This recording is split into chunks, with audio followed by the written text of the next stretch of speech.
Morning everyone and welcome back to the city of Liverpool, and today I'm back in another of Liverpool's underground railway tunnels. This one behind me, this huge abyss, this dark void behind me is Liverpool's longest underground railway tunnel. This is the Victoria Tunnel. It's over 1.5 miles long, or 2.5 kilometres long, underneath the city streets of Liverpool itself. Not only that, but it connects directly to another tunnel, the Waterloo Tunnel, which is a little bit shorter, taking this entire length of track down to the docks. So, what else is there left to do but follow it and see how far we can go?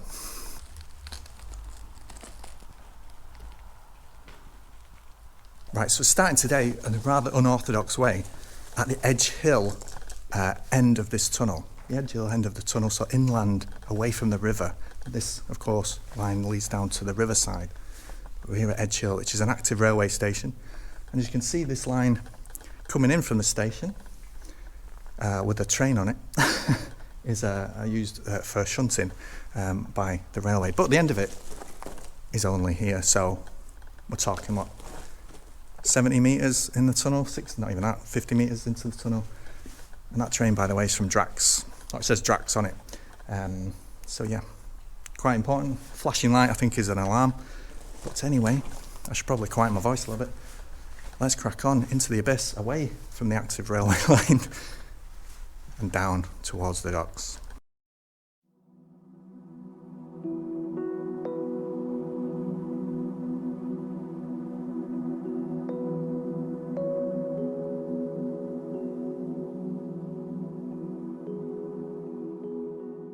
Right, so I've started to enter the tunnel properly now. I'm still by the tracks. The track's still here. This bit is disused, by the way. But I've reached a point now where the brickwork has stopped and it opens up into this kind of, looks like a natural cavern. And of course it's not, it's just the tunnel's been cut out of the rock. But it's just so wild looking. It's amazing. Right, so not long ago, in fact a year ago exactly, I went in the Wapping Tunnel, which is over a different part of Edge Hill, a different cutting. And one thing that was noticeable was the sandstone, the actual patterns in the sandstone, which are beautiful. And we've got the same going on here. I'll get a better shot of it. But just the patterns in that wall, just beautiful. And I know what you're thinking if you saw the Wapping Tunnel video. Is this one flooded as well? Well, there is a tiny bit of water coming in, but no, it's not flooded, as far as I know anyway. We'll find out, but I'm certainly not prepared for it to be flooded. But yes, as far as I know, as far as anybody knows, this isn't flooded. I think Urbex was coming here quite a bit, and there's nobody talking about it being flooded, so I'm quite comfortable in these crappy trainers I've got on. Yeah, so one thing I can tell you is there's a light source down there, a tiny little dot of a light source. It won't come out on the camera probably, and that is the other end of Victoria Tunnel, is the Byrom St Cutting, which is in between the Victoria and Waterloo Tunnels. And it's nice because I'm walking a long way. This is going to be a long trek under the streets of Liverpool, and it's at least nice to have a tiny little pinprick of light to give you that hope. Right, so look at this, an actual signal gong still in place. Here you can see, I've seen one of these before, there's a couple I think in Wapping Tunnel. I've never seen one actually attached to the tracks. This one is still in place, look. So the wheel, or the flange of the wheel, would have gone over that lever, if you like, and that would have pulled on that and smacked the gong against the cymbal. I'd love to actually hear what that gong sounds like, but I'm not going to do it now because I think I'd alert half the city to my presence. So, not a good idea.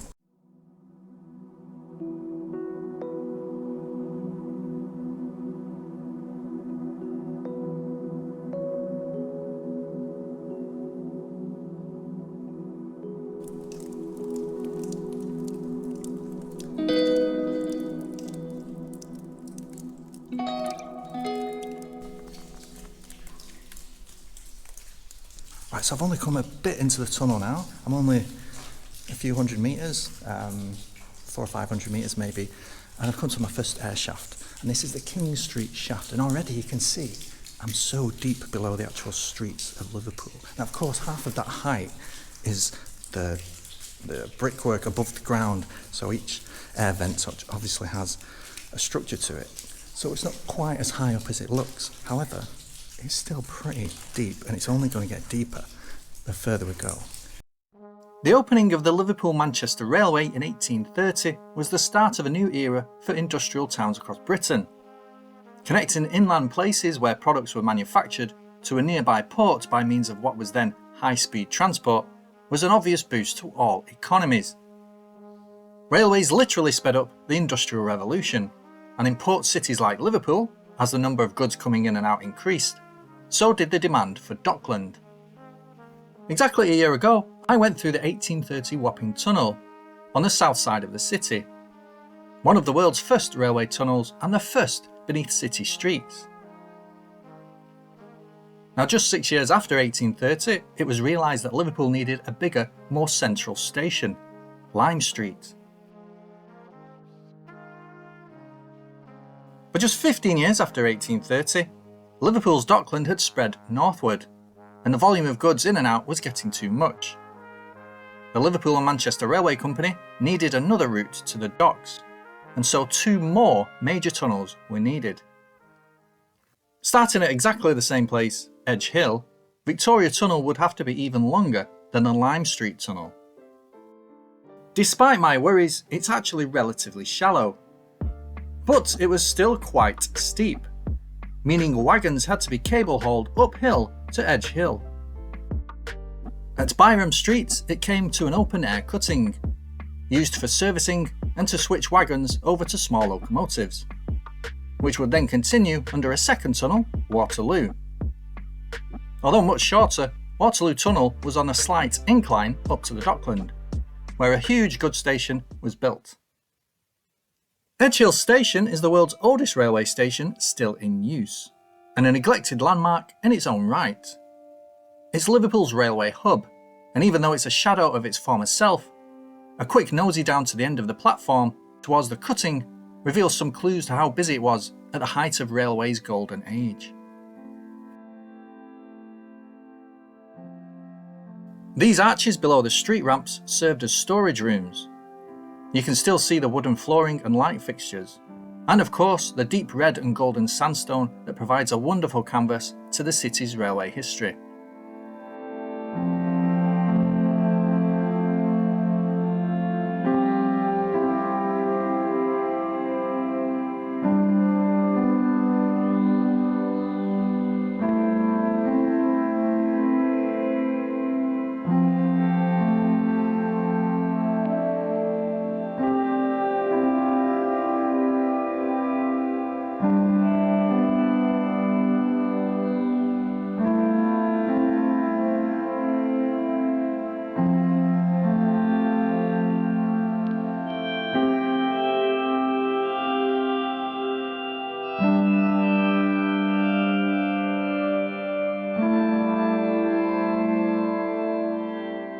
Electric wiring was eventually installed through the tunnels to allow men at the cutting to communicate with those at Edge Hill.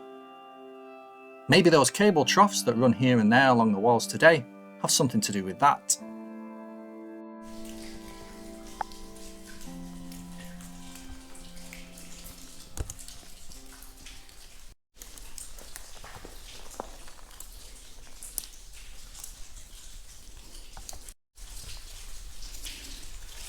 Old buffer there at the end of the track.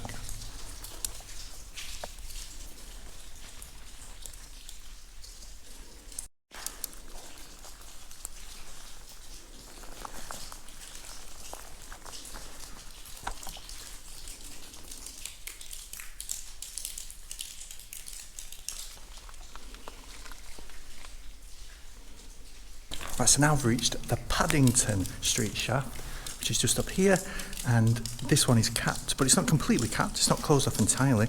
This one is like a conical top to it, which does let a bit of the light through, and presumably rain as well. So yeah, interesting, different. It's nice to see the sun coming up a little bit.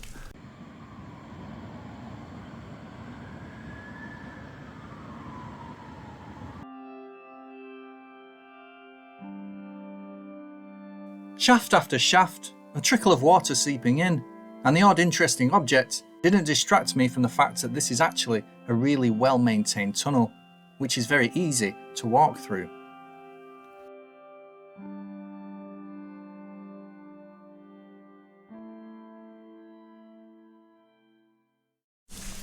Apparently here there's a hidden shaft. Pembroke Place. That's quite interesting, but what is interesting, you see those studs in the ceiling down there. So them studs, if you stand in the centre, don't quite line up with each other. I wonder if they were put in place to look at movement in the tunnel, or maybe not. Maybe not, maybe they've just been put in place for something else.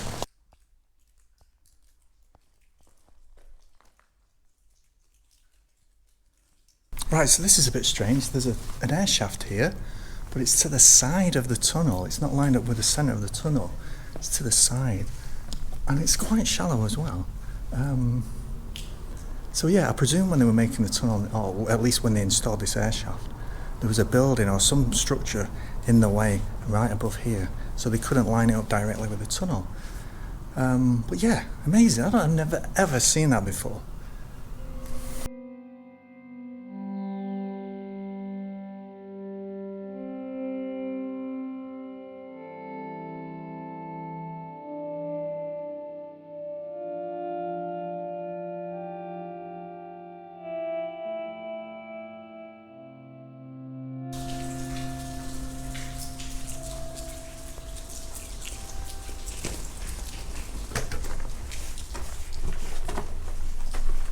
Right, so I'm now in a little room, a little storage room, a little antechamber, whatever you want to call it, off the main tunnel, not far from the Byrom St Cutting now.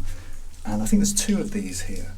And it was just a storage room, and also you can see there's a bench down here, or kind of a rudimentary bench, where people could sit, where staff could sit, and get out of the way, maybe have a bit of a chill out, maybe. But look at the way that it's been cut into the rock there, chiselled, hand chiselled out. Yeah, I love that. I love it when you can see history, when history shows you actual physical graft, if you know what I mean. I love that. There's also some straw down here, evidence of straw, which surely can't be that old, can't last that long, can it, straw? But I'm sure this entire floor was originally covered in straw to keep the floor dry for the workers to come in here and for storage of items. So although that's probably not that very old, it does give a good clue of what this actual room was used for and what it looked like. A bed of straw, probably quite deep.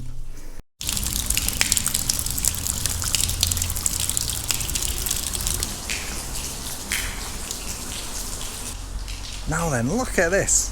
This is the Byrom St Cutting, and it's just amazing. So this is the end of Victoria Tunnel. That's the portal to Victoria Tunnel.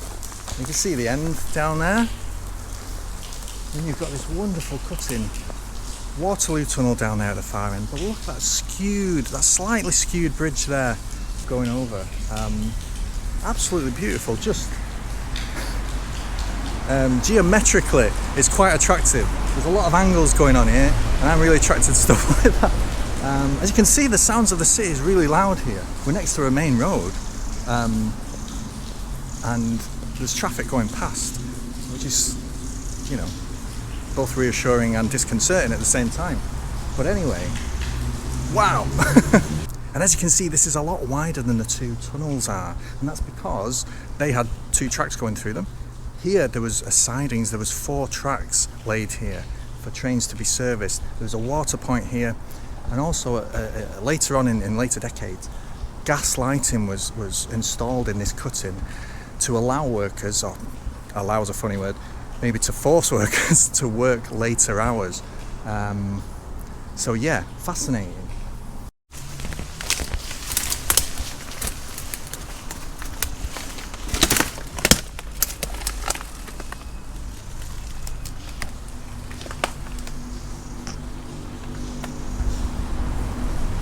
I just stuck my head in a little room down there next to the Victoria Tunnel, which just looks like a tiny little storage room.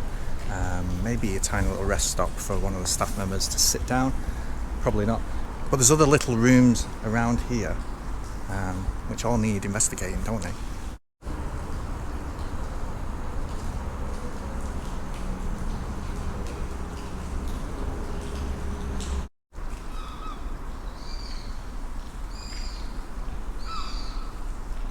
I don't know what that is in the wall. No idea. Answers on a postcard, if you know what that is. But yes, it's actually nice to be here and see it like this, quite clear, fairly clear, because it did get a reputation a few years ago of being a huge rubbish dump, a landfill site, and it looks like, well, it has, it's been cleared out, which is lovely. So luckily I'm not one of them. There's a lot of urbexers talking about this place just being full of rubbish, and thankfully I've come after it's been cleared, so yeah, really lucky there. I'd like to know what this little brick building is as well. I do my research before I come out and do these things, by the way. I don't just come here blindly. But I couldn't find anything about this. I couldn't find what this is. And it's obviously newer than the rest of the infrastructure here. It's not even connected to the wall there. It's just a standalone building. And it's possibly just a hut, just sit down, have a brew type of hut for people who worked here throughout maybe 20th century. Probably definitely 20th century. But yeah, just like to know. Maybe I'll try and find a photograph.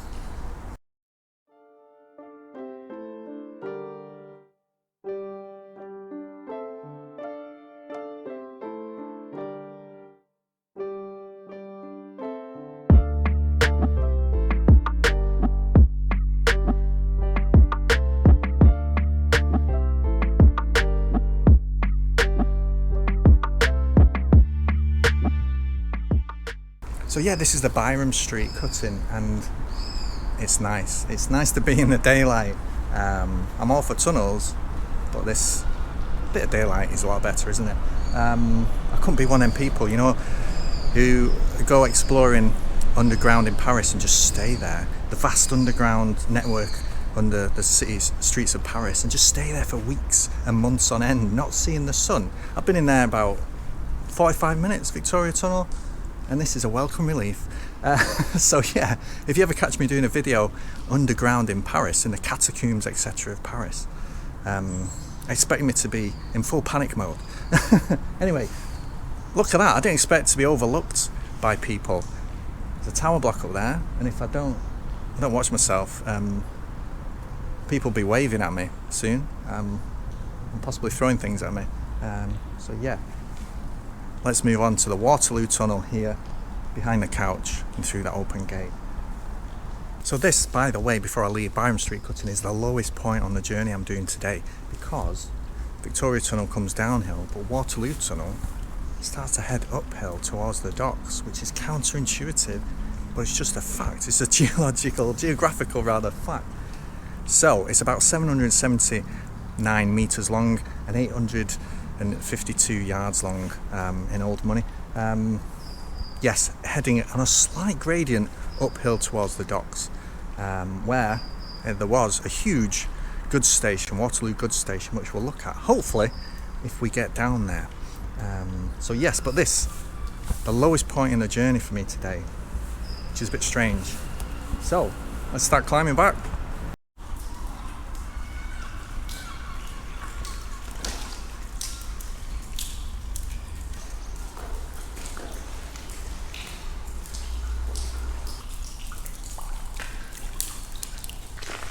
Right, so this tunnel was never cable hauled like the Victoria Tunnel. This had always had locomotives working in it because the gradient just wasn't that bad. So yeah, and this leads down, as we'll see, down to the Waterloo Docks area, where there's a huge goods station. There's not much there, and there's nothing there now. There's a Costco, I think, but there's a bit of railway architecture to see at that end. If you want the full sensory experience for this video, by the way, I can tell you that the smell is of kind of damp soils, damp earth that's just been there forever. I can't describe it. It's slightly sewagey, but it's not sewage. Yeah, I can't describe it. It's just that kind of damp earth, and yeah, it sucks. Yeah, so this tunnel is a lot wetter than the Victoria Tunnel, and it's not as nice underfoot. It's a bit mushy. A smart person at this point would turn around and look the other way, where we've just come from, and you could see, I don't know if it'll come out on the camera, but the end portal down at Edge Hill Station, where we started the video, is now off centre to the portal down there of Victoria Tunnel. So it's on an incline, and you can see that incline now. it's just disappearing above the arch of the tunnel down there. So there you go.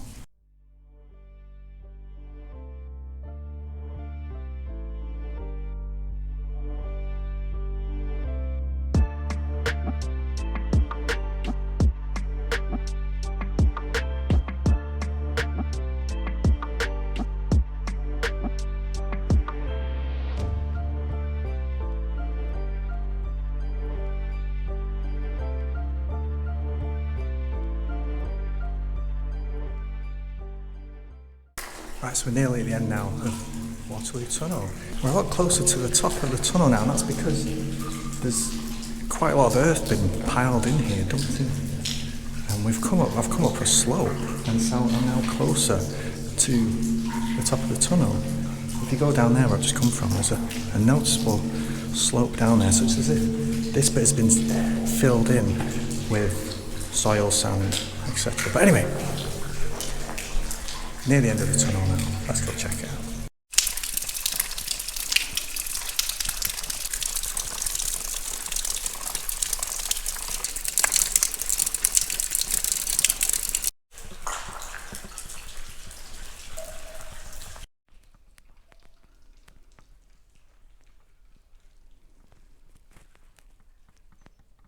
That's quite fortunate.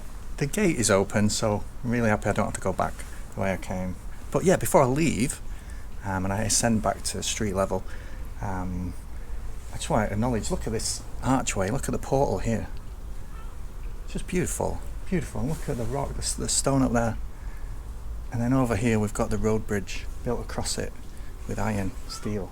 Wonderful. Amazing.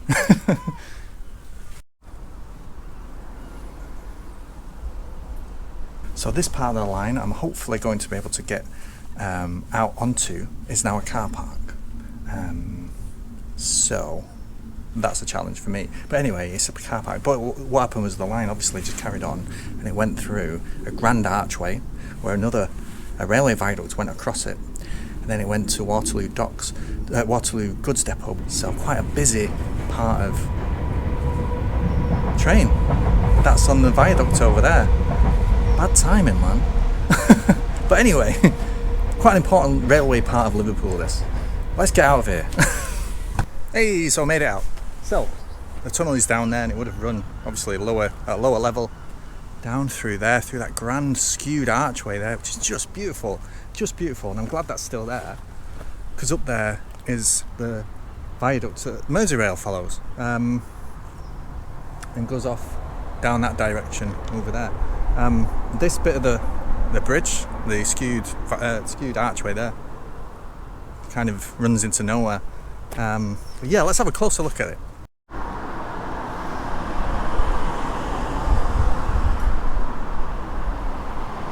So yeah, this is the other side of the arch.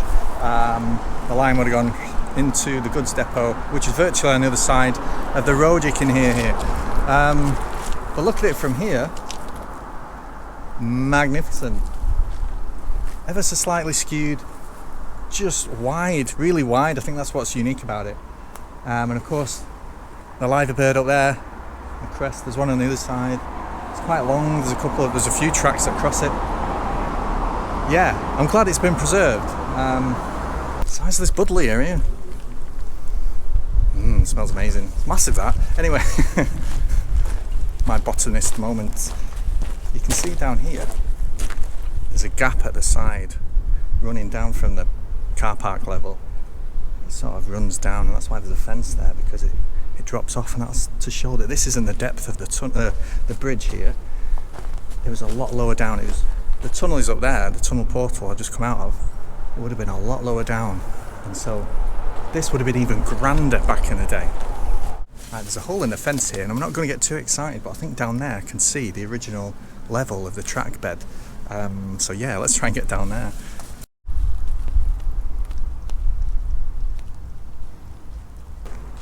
Right, so yeah, look at this.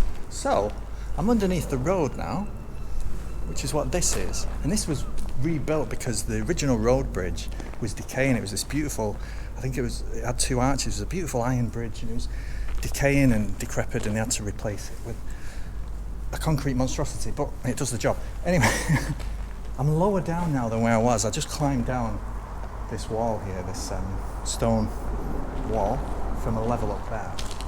You see the gap over there where I came from. And I reckon this is the level of the original track bed, because it goes straight into Costco. No, it goes straight into where Waterloo goods station was, which was here. And it was a huge building, absolutely huge depot. And so yeah, this is definitely, imagine the trains coming along here into the goods depot. Amazing. I didn't think I'd come across this.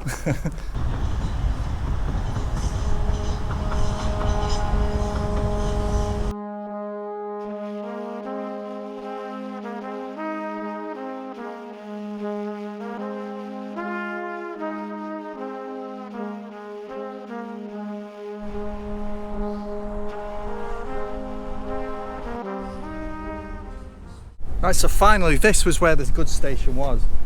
Over there, silhouetted now by the sun, thanks very much.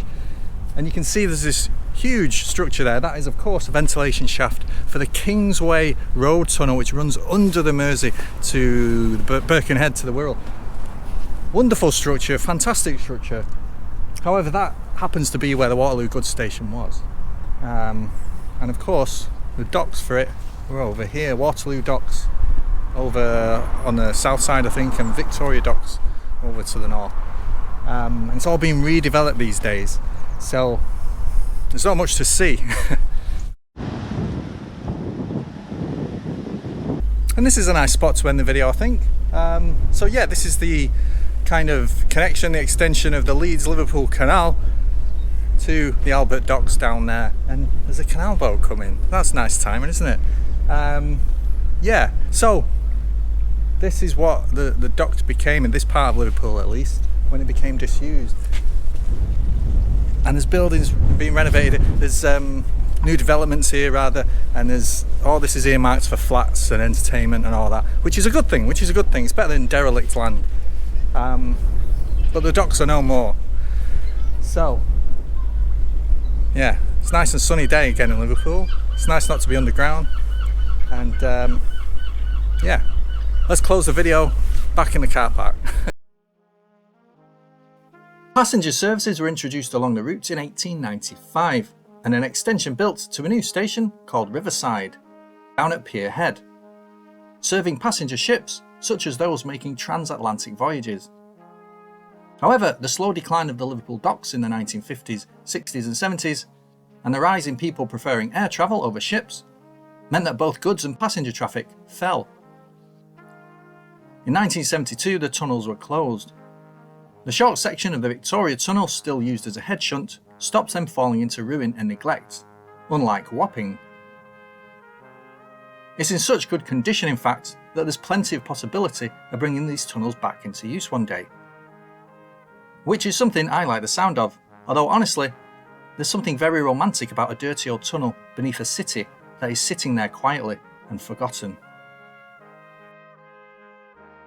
And that's it, that's the end of our journey today. So we've gone from Edge Hill Station, the historic Edge Hill Station, through Victoria Tunnel, the longest tunnel under Liverpool which isn't currently in use, the Byrom St Cutting, and then the Waterloo Tunnel, which brought the gradient back up to this level where you've got this wonderful grand arch, the Waterloo goods depot, and of course the docks. Absolutely amazing. And that's it. Another wonderful underground adventure here in this fantastic city of Liverpool. So yeah, I'm just chuffed to bits, and there's so much more history waiting to be explored in this amazing city. So thanks for watching, and I guess I'll see you in the next one. Bye.